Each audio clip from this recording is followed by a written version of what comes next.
संसद का शीतकालीन सत्र आज से शुरू होने जा रहा है और पहले ही दिन से सत्ता पक्ष और विपक्ष के बीच टकराव तय मानी जा रही है। सत्र शुरू होने से पहले हुई सर्वदलीय बैठक में सरकार ने सभी दलों के सहयोग की उम्मीद जताई है, तो वहीं विपक्ष एसआईआर और बीएलओ की आत्महत्याओं के साथ दिल्ली में बढ़ते प्रदूषण और दिल्ली में बम ब्लास्ट को लेकर सरकार को घेरने की तैयारी में है।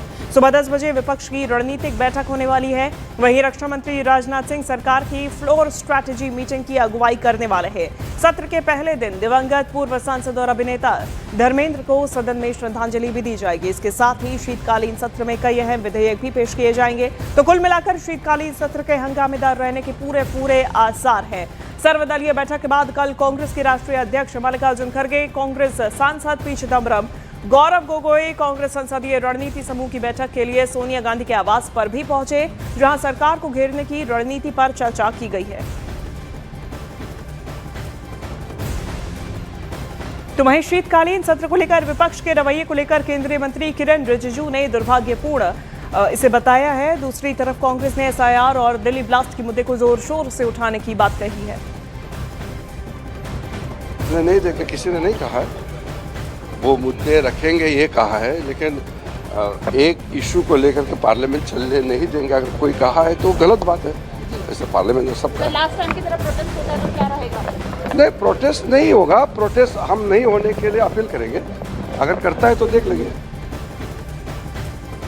संपूर्ण विपक्षी भावनाओं को समझते हुए हमने ये निर्णय लिया है और ऐसा संकेत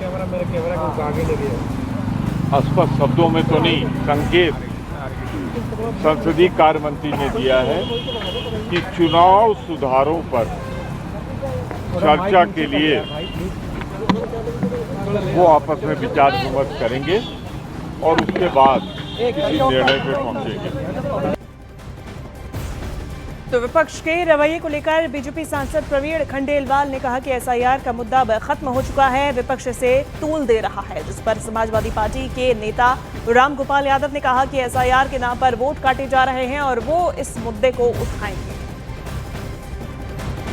पार्लियामेंट में किसी भी विषय पर डिस्कशन करना ये बिजनेस एडवाइजरी कमेटी का काम है, जिसमें सत्ता पक्ष के अलावा विपक्ष के भी लोग होते हैं।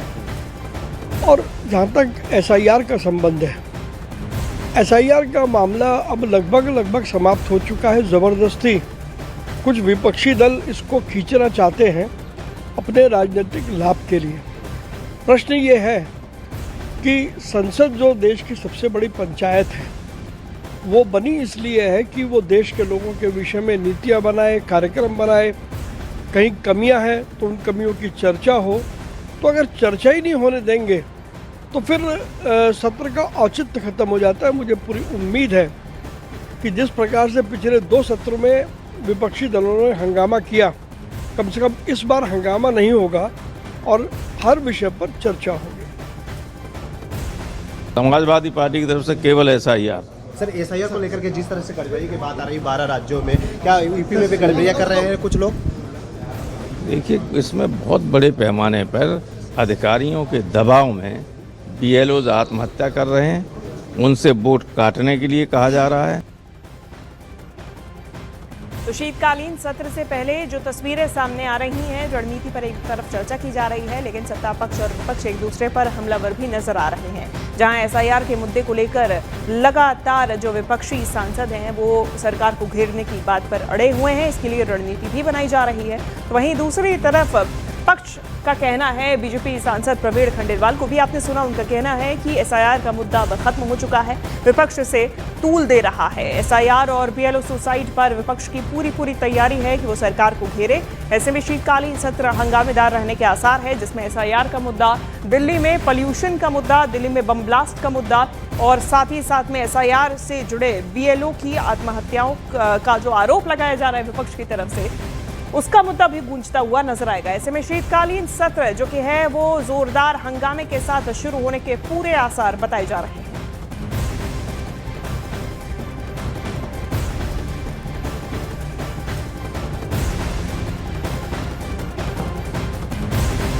तो ये तस्वीरें सामने आ रही हैं और विपक्ष की पूरी तैयारी है। इसको लेकर कांग्रेस की तरफ से भी रणनीतिक बैठक बुलाई गई।